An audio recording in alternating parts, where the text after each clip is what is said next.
I opened the hotel suite door and froze. Her laugh was the first thing I heard, low, breathy, familiar. Then I saw him, in our bed, with her, my maid of honor, my best friend. They didn't even notice me at first. The champagne bottle from last night sat half empty on the nightstand, the white silk sheets tangled around their bodies like a crime scene. I didn't scream. I didn't cry. I simply closed the door halfway, stepped into the hallway, and dialed his mother's number. Backstory: before the fall.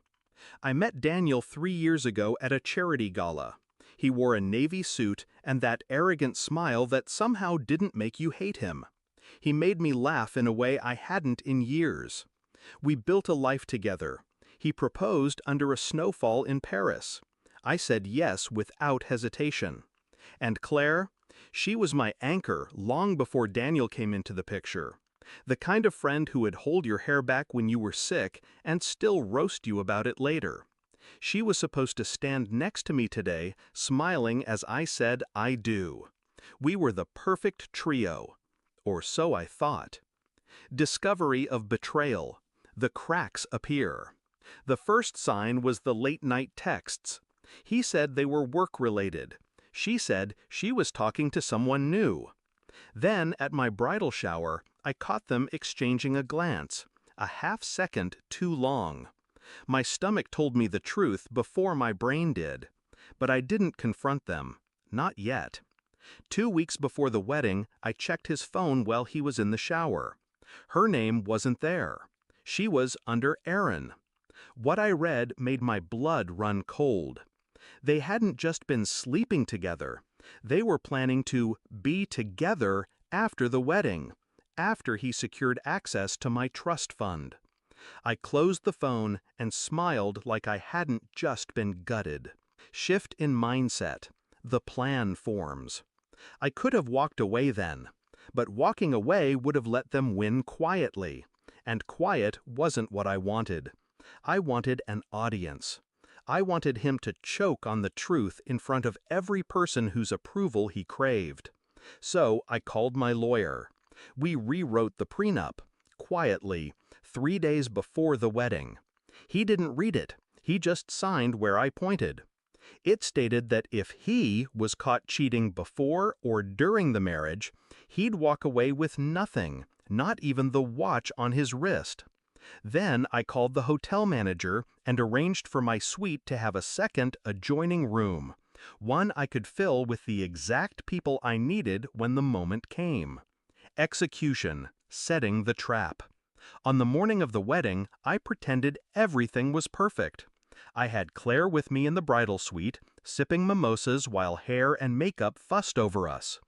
Daniel texted me that he was heading to his room to clear his head. I excused myself 20 minutes before the ceremony, saying I needed to practice my vows alone. Instead, I walked to Daniel's suite. I didn't expect them to be so careless, but there they were, skin against skin, my wedding day lingerie discarded on the floor. I stepped back into the hallway and called his parents, then his brother, then his grandmother. Every person already dressed for the ceremony, every relative who had flown in from out of state.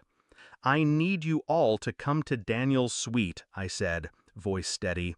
There's something you should see before the wedding. Climax, the fall. 5 minutes later, the hallway outside his room was lined with family, confusion and curiosity painted on their faces. I didn't knock. I opened the door wide, stood aside, and let them all file in. Gasps. Silence.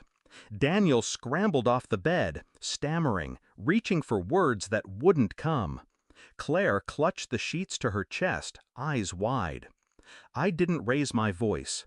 Daniel, I said, I'd like you to explain to your grandmother why the woman who was supposed to stand next to me at the altar is in your bed instead. His father's face turned crimson. His mother covered her mouth. His grandmother began to cry. Then I reached into my clutch and pulled out a thin envelope.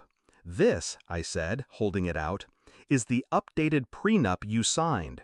You might want to read the highlighted part." He opened it. His eyes flicked over the words, and then the color drained from his face. His father snatched it from his hands and read aloud the clause. In the event of infidelity prior to or during the marriage, the party at fault forfeits all rights to shared property, assets, and financial support. I turned to his family. "So, there will be no wedding, but there will be a press release, should anyone ask why. And if you want to know who leaked the text messages and hotel security footage to the bridal party," I looked at Claire. "It was me." Resolution, the last word. No one spoke. Daniel stood there, naked but for his shame, while his entire family avoided his eyes. I walked to the door, heels clicking on the polished floor, and paused.